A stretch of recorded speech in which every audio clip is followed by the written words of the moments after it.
ครับสวัสดีครับผมสวัสดีครับแนวไหนเนาะบาทนี่ โอ้ยลืมสบายดีสบายดีโอ้ได้ไว้พอมีเงินนะพอได้มาโอ้ชื่อแต่มากมันได้อยู่ชื่อชวนมันนี่แล้ว ชื่อชวนโอ้ยแล้วพี่น้องวัฒนาชาตินี่จะกี่ได้มีบ่ได้เพลงในบ่เสียง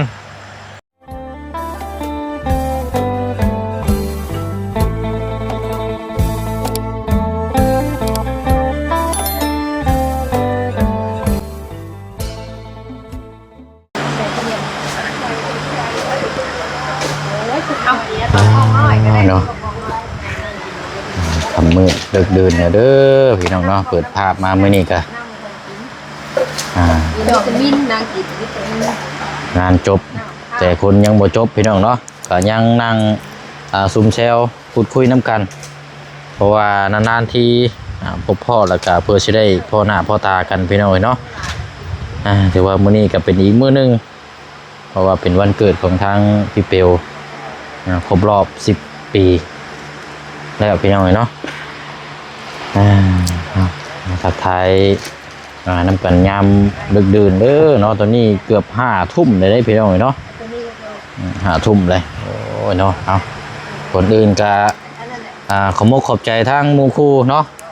ญาติพี่น้องที่มาร่วมยินดีนำเด้อมื้อนี้ก็เนาะขอมกขอบใจน้ำละลายที่มาอวยพรวันเกิดในทางลูกสาวมื้อนี้พี่น้องเนาะเอาอยากมืดๆในเด้อหน่อยเนาะแต่ละคนเอาเนาะครับสวัสดีครับผมสวัสดีครับแนวไหนเนาะบาทนี่ โอ้ยลืมสบายดีสบายดีโอ้เอาเนาะต่อทั้งนี้ก่อนบาทนี่สบายดีจ้าวะสบายดีโอ้ยเนาะสวัสดีจ้าสวัสดีจ้าไปดีเลยอันนี้ใช่สวัสดีสวัสดีด้วยจ้าใครคือกันอยู่ดาวกันอายุค่ะก็คือแบบอยู่บ้านทำเงินใส่คำศัพท์ของเขาเลยจะว่าลืมแล้วบ่จักบ่ลืมลองว่าบงอยู่ห่ะยังไม่ลืมพี่ได้เล่นนี่พูดแล้วนี่แค่มือจับบ่จับเบาเนี่ยนะแม่นบ่ถือได้แล้วเนาะยังไม่ลืมเนาะแม่เนาะบ้านเฮากันยังบ่ลืมบ่ภาษากลางเนาะยังไม่ลืมแม่นบ่ข่อยยังบ่ลืมสิบ่จักเขายังบ่ลืมจ้าโอ้ยเอาขออนุญาตตั้งมุมกล้องก่อนเด้อพี่น้องเนาะนั่งอบรมพูดคุยน้ำกันก่อนค่ำคืนวันที่1 เดือน 6 1 มิถุนาปี2026ขึ้นแฮม1 ค่ำเนาะเดือน7ลาวพี่น้องนี่ก็วันนี้วันพระวันศีลโอ้ยเนาะเอาทางหน้ากล้องมืองามมื้อนี่เป็นมืองามเป็นมือเริ่ม1เนาะกันใช่ว่าเริ่มต้นเดือนใหม่ก็แม่นออกใหม่ครับแฮม1เดือนเลยนะแฮม1 ค่ำเนาะโอ้ฮ้อนแห้งพี่น้องจนว่าเอาพัดลมมาตั้งนี่ยังสิได้พากันนั่งอบรมตัวนี้พูดคุยน้ำกันบ่ไหวพี่น้องมันใบไม้ฮอดโปรตีนได้ลมได้เลยเนาะเอาพี่น้องเนาะสบายดีเด้อพี่น้องเด้อเนาะก่อนอื่นก็ขอบคุณขอบใจทางป้าลุงพี่น้อง FC เฮานำเนาะที่อวยพรวันเกิดให้ทางลูกสาวพี่น้องเนาะครบรอบแล้วพี่น้องเอ้ย10 ปีแล้วช่วงนี้ก็ช่วงปิดเทอม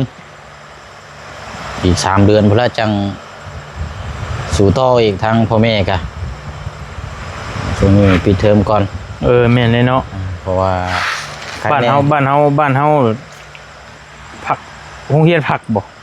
บ้านเฮาปิดเทอมภาษาไทยได้บ่จริงก็ภาษาไทยได้แม่นได้นี่บ้านเฮานี่ผักโรงเรียนบ่ผักโรงเรียนได้เนาะคำมาพักบัดคือชั่วข้าวบัดเนาะมันทางเบิ่งเอากระชั่วข้าวผักชั่วข้าว3 เดือนเนาะเฮาสิเอิ้นอยู่ได้เฮาสิเอิ้นผักโรงเรียนเนาะเอาคือบ่เห็นบ่แต่ว่าแล้วนึกว่าเพิ่นยังเฮียนอยู่เนาะข่อยก็ว่าไว้ชื่อกิน เอาซะ แต่ว่ามันลื่นกันเด้ไทยกับลาวมันดึงภาษามาใช้มันกันลายแล้วเดี๋ยวนี้นะ ไทยกับลาวเลยเอาไป แม่ มาโดดมันภาษาซับนี่แบบเดียวกันเนาะ แม่ บอกคำจานี่มันโดดโอ้ยพี่น้องคำว่าปิดเทอมบัดคนลาวเขาก็ฮู้คือกันเบิดบัดนี้เนาะ เริ่มอย่างหู้ไปแล้ว แต่ว่าภาคกรุงเฮียนบัดพี่น้องฝั่งไทยนี่ยังงงคือกันเด้ แบบไม่มาเข้าใจไปนะ บ่คันได้เข้าใจได้ดิตามเชิงเบิ่งนี่ภาคนั่นคือปิดเทอมชั่วคราวแหละพี่น้องเนาะประมาณนี้ กับมีแฟนละบ่มีแฟนละบ่ภาษาไทยได้แฟน แม่น เอาอีหลี คือผัดดมนี่เนาะ แฟนนี่พี่ เอาบ้านเฮากับมีผู้บ่าวละบ่มีผู้สาวละบ่มันเป็นไปนั่นได้ ประมาณนี้เนาะ อันนี้แต่แฟนภาษาไทยจนไหนเอามาใช้กัน ไทยเนาะ อืม หลี แม่นพี่น้อง โอ้ยเนาะคำนวณพี่น้องเนาะคำนวณภาษา ก็ว่าเขาถามผู้ชายก็มีผู้บ่าวแล้วบ่มีแล้ว คือถามคอยถามเจ้าก็มีผู้ชายแล้วบ่มีแล้วแต่ฝั่งไทยเพิ่นว่าแฟนมันใช้ได้ทั้งซ้ายทั้งยิงเด้ใช้กวมคำกวมกันเลย รวมแบบเดียวกันเนาะเอาแม่มื้ออื่นว่าสิเดินทางเด้อนี่บ่ลงไปนำบ่ ไปใช้ ว่าสิเดินทางลงปากเซพี่น้องเอ้ย ว่าได้พูดคุยทางภรรยาเลยเดี๋ยวเพิ่นสิเครียดอีกมันว่าเปลี่ยนอีกโอ้พอแห้งอีกแล้วข่อย ไปเที่ยว นอนบ่หลั ก็ บบ่ตื่นอีก อ่าน แล้ว ภรรยาอีกเลย เป็นหยังมื้อนี้คือบ่แต่ภาษากลางภาษาไทยแท้เนาะโอ้ บ้านเฮาก็เมียเนาะ เมียแล้วนี่ แล้วหล่อนๆแล้วแหละ อ่าน ทำได้ ว้ายเนาะ เมียง่ายๆแล้วนะ เมียแบบคือว่าหุ้นแห้งพดเลย แต่แม่นแต่ว่าเฮาว่าแบบนี้มันคือว่าเป็นคำที่เพาะหูเนาะ แบบว่า ภรรยา ภรรยาแบบคือว่านิ่มหวาน แม่น แบบ แม่น คือเขาชดดังชด นั่น น้ำ แหละ ร้อนเอเวอ นั่น ร์ แห แม ละ น กดกาแฟป่ะ ชดกาแฟนิ่มๆนะพี่น้องเอ้ย มีแผนสิลงปักเซติ ว่ามื้ออื่นบ่ดี จัง ลง ใจกันเหรอ ก็ค่อย เบิ่ง ก็อยากไปอยู่แต่ว่าค่าตู้มีบ่เตียงก็ยังอยู่ลาวใต้อยู่ก็อยากพาไปอยู่แต่ว่า เนาะ โอกาสหน้าก็จังว่ากัน บ่ได้ลงไปแต่เฮิงแล้วในรอบ2 ปีตั้งแต่ไปพร้อมกันตะกี้พุ่นละ ไปเรื่อยอยู่ข่อยน่ะไปช่วงก็บ่ยาวตอนนั้น คือว่าแล้วช่วงนั้นจะลงไปเวียกตอนนั้น ถ่าย เนาะ คลิปแม่นไปเรื่อยอยู่2-3 จัก ที่ สิเป็นจังไดแล้วพี่น้อยถนนหนทาง คือแต่ก่อนบ่หรือว่าจังไดเนาะ เป็นคนแปลงเนี่ยแล้วแปลงเนี่ยแล้ว ก็รุ่นเมืองน้ำกันแล้วบ่ได้ลงไปแต่เฮิงได้สิจังไดละ ก็อยากไปอยู่อยากไปเยี่ยมชวนกาแฟเบาเตียงเบานั่นอยากเห็นอยู่ก็บ่ได้ไปแต่ดนกันแล้วข่อย อันนี้ก็ว่าอยู่พี่น้องเอ้ยเดี๋ยวสิติดต่อหาทางบ่เตียงอยู่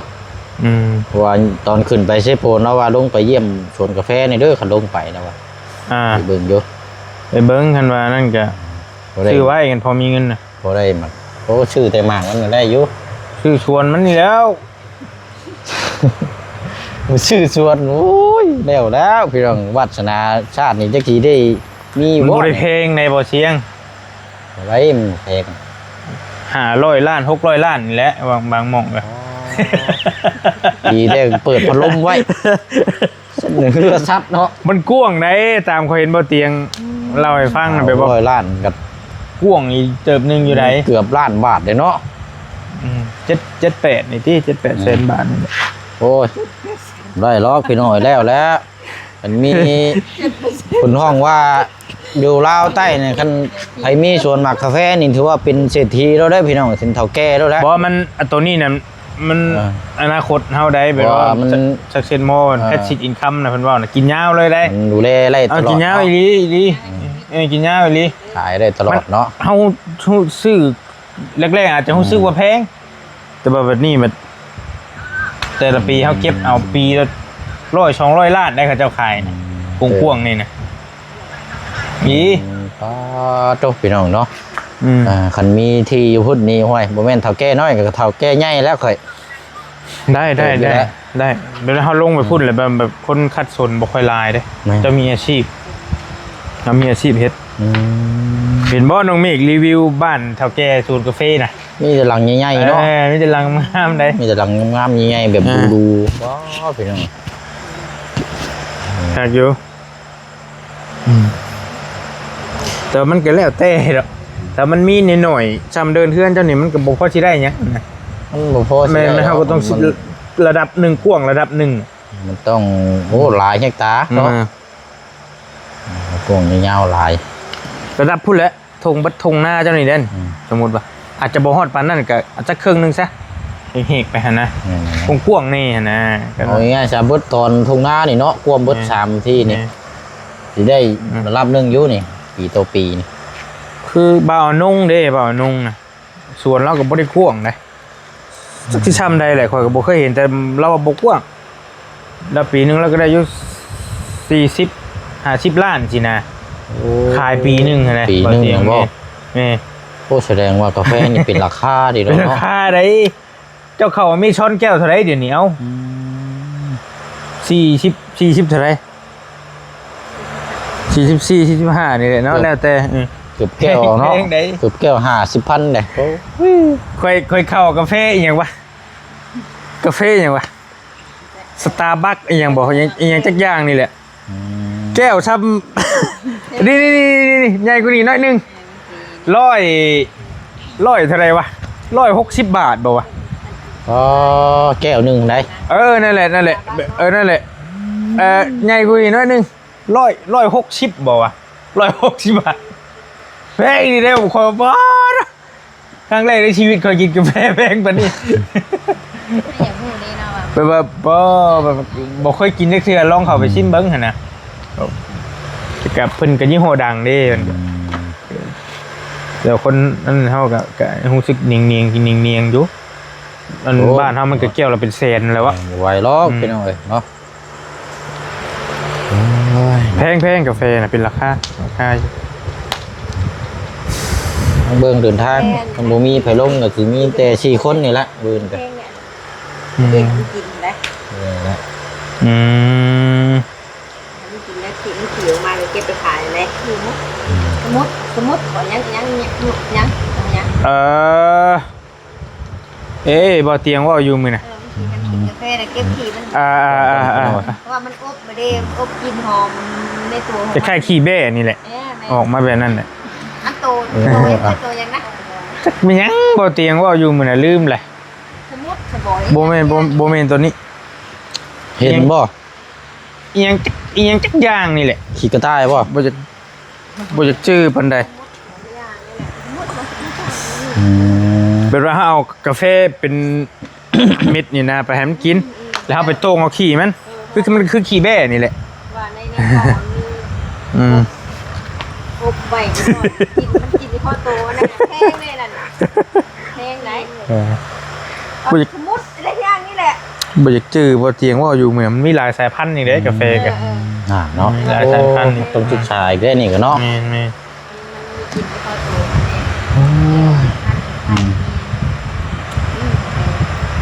จังหวะแท้นี่ก็ได้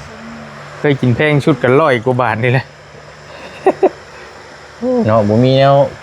กับแก้มชับนี่พี่น้องเบิดเลย เด้ในเซเว่นนี่เด้ เบิดเด้อแต่เว้นมันมีแต่กากมีแต่กี่พอยเบิดเลย ถ้าลูกสาวไปเลาะพักผ่อนติ ว่า เป็นลิ้น อยากเขียวอยากไปแต่อยู่เซโปนโพโทเขียวอยากไปก็ลองเบิ้งพี่น้อง ก็บ่ยากเด้อไปน้ำบ้านเฮานี่นะสบายเคยไปเลยเด้ทีมงานก็เต็มอยู่ลาวใต้เขาเจ้าที่จะบ่ไปเด้อ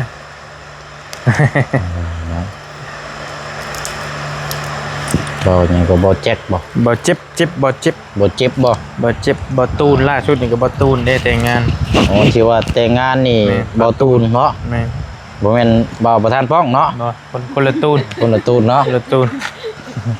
มันตูดดิ ตูนบอง ตูน ตูนบองเมียเราชื่อบอง นี่แต่ว่าเราตั้งชื่อใหม่เนาะนั่นครับ นี่ก็จบไปบ่เจ็บยังบ่เจ็บยังโสดอยู่ ยังโสดอยู่นี่เนาะ ยังโสดอยู่เจ็บเป็น ลองเบิ่งก่อนถ้าลงไปพบพ่อกันพุ่นแรกชาวพี่น้องไง ก็พยายามเขาเจ้า แวะลงไปพุ่นแหละ อันลูกสาวที่เปลี่ยนใจเด้ จังว่าแล้วแบบลง บุ้ม ไป ทึมมั่มมาล้มเชียร์ย้อนนั่นแล้วอีก จังเสือลงไปฮอดลงจากขึ้นมาเด้กับโบ อารมณ์เชียร์อีก โบแห้งแล้ว มัน ข่อย บุคือผู้ใหญ่เขาได้ เออ อยากไปตามใจเขาก็ไป ว่ามันบางเทื่อเด็กน้อยไปนี่ แม่ มันมาไปน้ำกันหลายคนนี่อยากไปอยู่เพิ่นนี่มันมาไปน้ำกันแบบคือประมาณคนกันเองที่นี่เบื่อไว้เด้ ถ้าไปน้ำคือไปมุกดาหารก็คือกันข้ามไปปั๊บเลยอยากมาด้วยวะเดี๋ยวกันยังไม่ได้เด่นยังชักโอ้ จริงพ่ออะไรก็แม่อยากมาเลยลูกอยากมาตายพี่ชาย พอได้อยากมาได้ ที่ไปให้ยัง กำลังจิถามมาไพ่อยากมาหั่นนะ พ่อเขาเขาลูก กำลังสิดูดีป่ะกำลังสิดูดีดิ พ่อ คายกันละบัดนี่กำลังสิเรียบร้อย ว่าแล้วนั่นก็ข้ามไปมุกพุ่นบัดไปห่างไปยังเนาะบัดเขาไปพุ่นบัดมันอากาศแดดฮ้อนเอานี่โมเน่ได้พี่น้องเพื่อไปฮอดเราจะปุ๊บปั๊บเราไปแห้งอีกแล้ว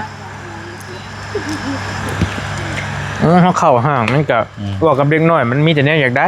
นั่นแหละ มีแต่แนวเชียร์เงินหั่นแห ไป ละออก ก็ ง่าย อืด เลย ตัวนั้นแน่นะ คันเฮาไปตามป่าตามเขาเดี๋ยวมันก็บ่ปานใดแล้ว มันก็ ธรรมดาฮอนเดดดีครับ คันว่าขึ้นไปน้ำรถกะคันบ่มีเป้าหมายนี่ก็ถามอยู่หั่นได้ลูกอะคือมื้อนี้คือกันคันว่าข้ามไปมุกดาหารเด้อไปโรบินสันนี่บ่ได้ถามอยู่เลยนะโอ้โหเด้ มื้อนี้ก็ไปวัดพี่น้องไปวัดถามตั้งแต่ชินูจนฮอดโรงเรียนบอกว่าไปวัดกัน วัดใช้ ไปใช่ไหม วัดใด วัดใดถามอยู่หั่นแหละจนฮอด เพราะว่ามันก็ไปขึ้นรถหัวก็ไปพักไปวัดจุงชั้นใจก็ว่าไป โอ้วัดนี่ก็ถามอยู่หั่นแหละ ไปหมองที่เพิ่นมักเนี่ยนะถามคำเดียว ว่าไงบ่อยากไปบ่ได้นะ แม่นสิประมาณนั้น ถาม ถามถึงเทื่อแบบโอ้ไปหมองที่มักนะก็เจ้าก็โอเคนะสิบ่ถามอีกโอ้ยังฮู้กว่าเฮาอีกเด้ อยากเบิดแล้ว ได้นี่กวดเฮือนชานได้เนาะ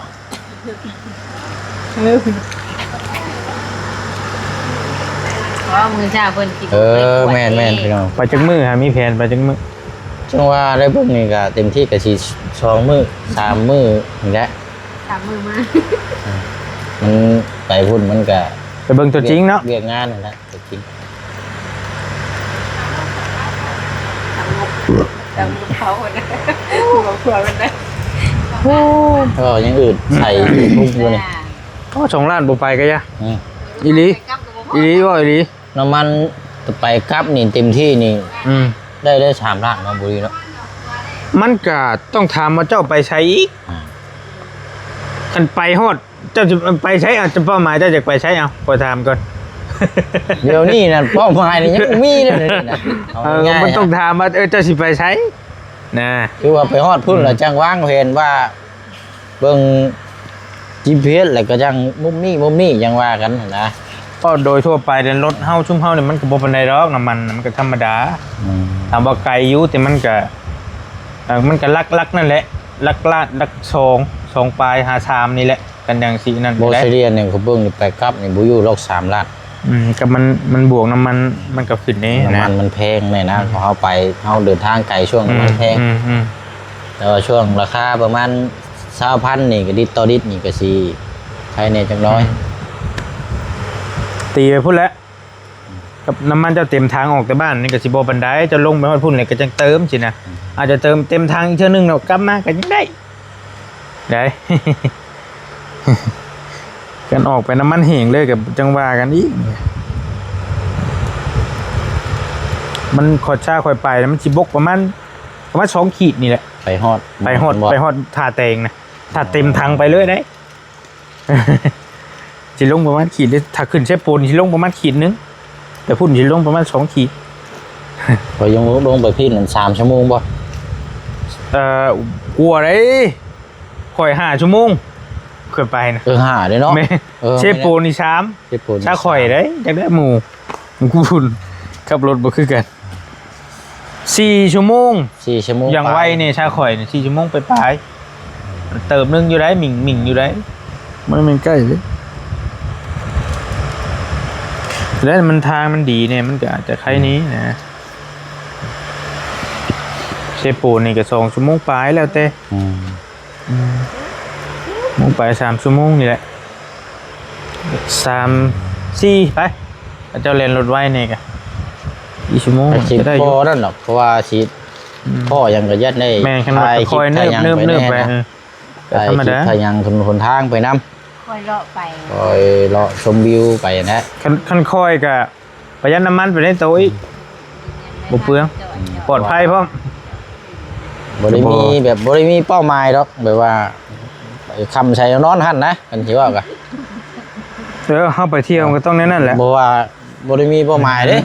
บ่ได้มีนัดมีหยังลงไปเพื่อค่ำอยู่นอนปิ้งไก่ได้ปุ่งนอนอยู่หันบืนไปต่ออีก ก็ได้ก็พอดีรอไป ว่ามี จะพักอยู่สารวัตรฮันเนาะ อยู่สารวัตรฮัน คืนนึงไปตื่นมาพอดีฮอดปักเซ่บัดนี้นอกจากเดินทางกลางคืนแหละทางกลางคืนน่ะแม่นยาวเลยไปอยากไปอยู่ข่อยก็แต่วันยากน้ำนี่แหละพอปะบ่ได้ต้องเปลี่ยนกัน ได้นะ ต้องเปลี่ยนผัดเปลี่ยนกันแล้วเบิ่งเก็บเงินเก็บทองกันจังชวนเพิ่นเพิ่นกับป้าเขายังไงแล้วไปน้ำกันจะเบิ่งลานเบิ่งหยังซอยนี่ ก็ชนุ่นชนินน้ำนี่แหละ ไป ขันพร้อมหน้าพร้อมตา ไปนี่ก็บ่ได้ม่วนได้ไปนำเฮาอีดอกไปกับครอบครัวอะไรมันบ่ได้โรแมนติกปานนั้นหั่นน่ะ จังว่านะ อีหลีมันบ่ได้คือผู้ชาวเลย มันสิบ่ได้แตกต่างมันสิบ่ซ้ำว่าไปหาหน้ำไม้หมุนอยู่ในกอยักเนาะ มัน คันผู้บ่าวผู้ชาวเขานึกภาพเห็นครับมันม่วนไปใส่ก็ม่วนอันนี้มันก็ ว่าติเลยเนาะ มันเลยแล้วมันเลยจุดนั้นมาแหละ ชาแล้วไม้บ่ซะเนาะ เอาอีหลีคอยนึกเห็นมาแล้วแพนน่ะ ได้ได้แบบ มันต้องไปหลายคนแน่จังม่วนนี่นะอีหลีบ่เสียงไงชาข่อยรอกชาข่อยจัก เปิด หมู่ เปิดเพลงในรถก็ซ้ำสิเปิดแล้วบ่ โอ้โกย เอาเพลงเศร้าเพลงโศกเพลงหยังก็คือ ลูก เา ให้ ดิ อีกลูกให้อีกบัดนี้มิได้อยากมาบัด โอ้ยเนาะโอ้ยไปสิได้ถามหน้ำไม้ก่อนบ่แดงนี่มึงเฮือมเอื้อนมาเปลี่ยนใจโอ้ไปมุกดาหารนี่ก็ได้เท่า นี่เนาะ แน่เนาะพี่น้อง หมามันบ่ เพราะว่าบ่แรกสิถามอีก เรื่องยัง บ่แรกสิถามผู้ถามเบิ่ง ต้องไปหลายคนแน่มีน้องๆคนไปนำอย่างสมมุติสินะมันก็กลางโต๊ะกลางเต็นท์นั่งคุยกันเว้าหัวโมโหมวน เอ้ย นะ บ่ได้เว้าได้ทางนี้บ่ได้เว้า ไปค่ะเอาจังจังละ แล้วว่าสิเปลี่ยนใจบ่หรือว่าสิต้านนะ ยาฉันสิถามว่าคนที่ขายเครื่องคือเก่าเลยไปใส่หรอก นะข่อยเว้าแล้วบ่ดี ไปก็ยาถาม บอสเจ้าไปเว่าฮักคอรถบ่ได้เราต้องให้เหตุให้ผลก็คอยเว่าไป ข่อยอ้อมไป เอ ติ อจะไปเว่าบ่ไปรถมันบ่ได้ อ้อมแบบเฮ็ด บ่ได้ คลิปบ่ดีโลดติ ต้องค่อยๆไปให้เหตุให้ผลว่าคือบอลลี่ว่าไปแต่เฮานี่มันบ่ม่วนเจ้าก็เว่าไป เพื่อเราเฮ็ดดีกันติ มันต้องมีป้ามีน้องมีนุ่งไปน้ำอะไรอย่างเงี้ยก็จังว่าหั่นนะแต่ก็ถามแล้ว ได้ซะ กังย่างเลยดิไปดิปี2027จักสิได้ไปหรือบ่ เว้าที่นี่ทั้งบ้านเนี่ยข่อยอะไรอีกข่อย ต่างคนต่างมีภาระอันเดียวผัวก็มีงานรับผิดชอบแล้วก็ไปเอง มันชุบบ่พื้นส่วนตัวค่อยนะสำหรับไปแล้วมันอยากหลายคนนี้มันจึงมันจึงม่วนแน่หั่นนะ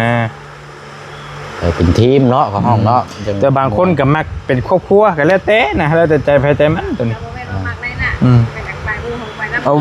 ว่าพื้นหั่นนะอันนี้คือเฮาเองนี่ก็ไปแต่ครอบครัวก็บ่ม่วนนะถ้าข่อย อ เด้ ยากไปนำบ่อยากไปแต่ละคนบ่สะดวกคือกัน คันผู้ว่าผู้ชาวแล้วบ่อยากให้ไผโชว์ได้ตัวนี้อี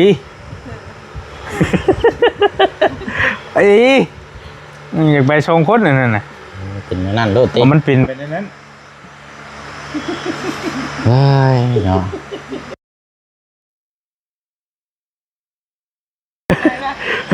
น้องเคยยังบอกให้คิดหนักนะ เป็นผู้ว่าผู้ชาวแล้วเขาโอ้โหให้ไปชิโน่นี่ก็ม่วนนะ บ่ต้องว่าไปไกลดอก ขี่รถจักรขี่ห้ากับม่วน อาโกย จันเชียงรางนี่บ่ได้ชนน้ำพื้นนะ อีหลี เหยียบ อีหลี เบิ้ลไปรถจักรนะคนห้องใช่กับเรเวทสองคนคนเชยมานั่นโอ้ยเนาะเอาจ้ะเอาประมาณนี้แล้วเสียพี่น้องเลยเพราะว่ายืนจังคุยน้ำกันต่ออีก กระโจมไป ปรึกษากันแล้วนี่เนี่ยตอนนี้ไอ้สิปรึกษา เนี่ยกระโจมแต่เจ็ด งบนี่ยังตามคอยเบิ่งใน10 ล้านบ่ขาดแล้วอีหลี ประมาณนั้นแหละ อีหลีแต่ก็จะแลกคันเฮาประหยัดก็แต่มันสิประหยัดแบบไหนเนาะไปเที่ยว ต้ เนาะ องเดินทางเลย จังนั้นลูกอยากกินข้าวคืนห้องเช่าข้าวซื้อบัด ได้เยอะสบายตัวห้าเลยดิเอาไปซื้อมาเลยกินในรถจักร ก็มันต้องเบิ่งว่าเจ้าไปจังมื้อนะแต่ว่าคันนั้นก็แล้วแต่ว่าเฮาใช้จ่าย ไปน้ำชาเขาก็ชอบ คัน ไปซื้อกินแห้งกับเขาที่ ค่าห้องก็ ทำอย่างละอิ่มเลย ห้องเฮาก็นอนกันได้เนาะครอบครัวเนาะ ห้องเดียวนะ ก็200,000บ่จังได๋อยู่ถูก200,000ป่ะ2,500,000อย่างแพง ส่งเซน ห้องเอพวกนี้ตอนนั้นแหละได้อยู่อาจจะบ่ฮอดพุ่นก็มีนํจัก4-5 ล้านบ่แล้วแต่เฮาใช้หั่นนะ น้ำข้างเหมือนเมาส์ บุเป็นยังบุรีไปน้ำค่อยนะพ่อ4 โมงคือคืนนี่คอยเหยียบเลยเดี๋ยวบ่จอดได้ มองเป็นแต่เสียเงินหลายบ่ คอยสิประมาณนั้น ได้มือ เอ๊ะจอดนี่ก่อนจอดนี่ก่อน ไป หวานเลยนะบ่เบิ่งนะได้ไปสินะคอยเฮ้สูตรลายเทื่อแล้วไปสินะได้อยู่ ในกระเป๋าหอยบุ้ยป่ะ ประมาณนั้นเพราะว่าเฮามองเห็นข้างหลังเฮาเด้ เอาพอดีพองามแหล้วเนาะพอดี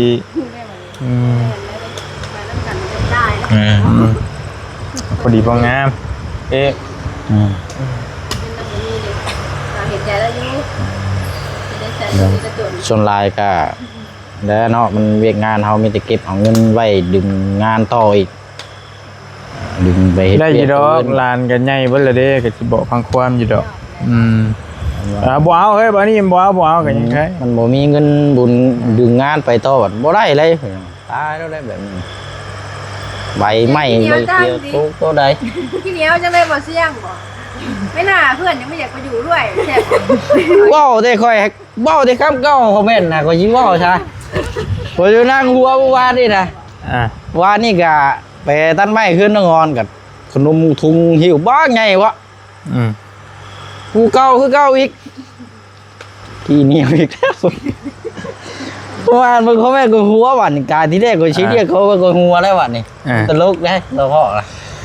มือแค่ว่าเพิ่นว่าใช่เนี่ยคำว่าขี้เหนียวคือว่าโอเคเพิ่นบ่แม่นว่าเฮาขี้เหนียวโดยตรงไหนคำว่าขี้เหนียวคือว่าแบบเจ้านั่นโอเคประมาณนี้ขอเด้อเข้าใจประโยคที่เพิ่นเว้าประมาณนั้นฮะ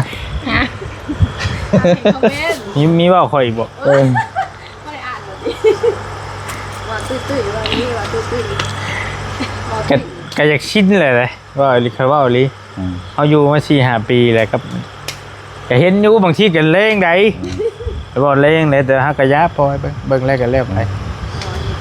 แรงดีแล้วแบบอยู่ๆแบบด่าๆแบบบ่ได้ฮู้เรื่องฮู้ราวเลยนะแต่กะยาลึ่งแล้ว เพื่อนบอกนี่แหละที่เดี๋ยวมาคิดเขียนอะไรยัง ว้าวไปไม่ได้มาลอยว่าไปแบบมันมีเหตุผล บางที่มันเป็น ใช่ว่ากัน บ่บางทีคนเฮาบ่ฮู้ว่าคนเต็มหรือบ่เต็มเด้เฮาอยู่ในโลกโซเชียลบางทีคนบ่พอร้อยก็มีอีหลี มันเกินเนาะ เอาอีหลีได้ว่าสิ ประมาณนี้ ประมาณนั้นแหละเรื่องเหนียวมันต้องเบิ่งรายได้เฮาเด้บางทีบางคนแบบ ได้รายจ่าย แม่นรายได้เฮาหน่อยเฮาประหยัดแต่เพิ่นว่าเฮาขี้เหนียวบัดก็เข้าใจ บางเทื่อวัดตุ่มบัดเจ้าของมันล่มมาบัดเฮ็ดได้พี่น้องไปต่อบ่ได้เด้มันก็เฮาสลับมาเขาดังน้ำนึงมาเขาก็เบิ่งอีกเนาะแหละ ประหยัดกับขี้เหนียวมันก็ต่างกันอยู่ได้น้อยนึงแม่นเหรอวะ บ่ประหยัดนี่ยังดูดีอยู่ แม่นประหยัด เราประหยัดนะโอ้ยังดูดี เอา เลย คำว่าประหยัดกับขี้เหนียวมันก็ต่างกันความจริงมันก็ต่างกันเด้ บอกว่าขี้เหนียวนี่ติข่อยโหดแห้งกว่านักเลย ประหยัดนี่คือเฮาบ่มีแล้วเฮาประหยัดใช้แม่นบ่ขี้เหนียวนี่คือมีแล้วบ่ให้ในนั้นในนั้นความหมายมันน่ะมีหลายแต่ว่าบ่ให้ไผกูบ่ซอยไผแต่ประหยัดนี่คือเฮาบ่มีเด้บ่มีเฮาประหยัดใช้จะมีว่าแต่เวลาอยู่บ่ ผมมีเลยมันบ่คือแต่ก่อนพี่น้องเห็นเวยเห็นงานชั่วโมงนี้นี่มันได้ไร่นี่มันลดลงหลาย เป็นครึ่ง แบบครึ่งกายครึ่งนุกอีกจาก100%นี่เหลืออยู่30แต่แนวอยู่ในกินค่าห้องชีพชั่วโมงนี้นี่ ขึ้น บ่คือแต่ก่อน แสนเช้าเนาะห้องพัดลมตะกี้เนาะ แสนเช้า แสนเช้าอยู่นี่1,800ปะพัดลมได้ฮะ แพง นอนเหือเตะนะฮะ1,800ได้คืนหนึ่งได้ทีนี้นักอยู่ ต่อคืน น้ำมันก็ขึ้นแม่น้ำมันก็ขึ้นค่อยขึ้นไปรอบที่แล้วเนี่ย8คืนละ200,000นะเท่าไหร่ซะนอน ของป่า แม่นน้ำมันน้ำเมือกน้ำมันอย่างได้กินแล้วก็บ่ต้องไล่นะ อย่างแนวเลยโอ้เนี่ยนี่ได้บ้าเช้าเนาะลาก่อนพี่น้อยผมดึกดื่นแหละเนาะเดี๋ยว เราเราไปกันแล้วเราใช่เพื่อทำโบราณโบสิ่งนี้มันไม่ได้ใช้เลย เนาะ บ่อยู่พี่ติ บ่ใส่อันนี้อยู่ ฝอย ใส่ยังเกาะคนห้องนะ กันเทียง กันระบบหายใจ กันลมกันลม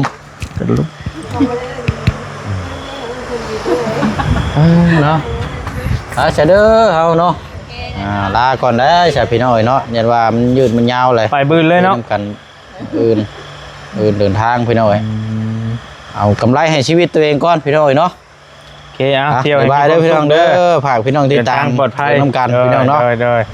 ยิ้มหัวโหเราะที่ห้าที่เครียดกันกับเบิ้งแย่งน้ำกันคือเก่าเลยพี่น้องเอ้ยไปเนาะ จะกลัวแบบนั้นจะกลัวถึงยังเข้าใจเลย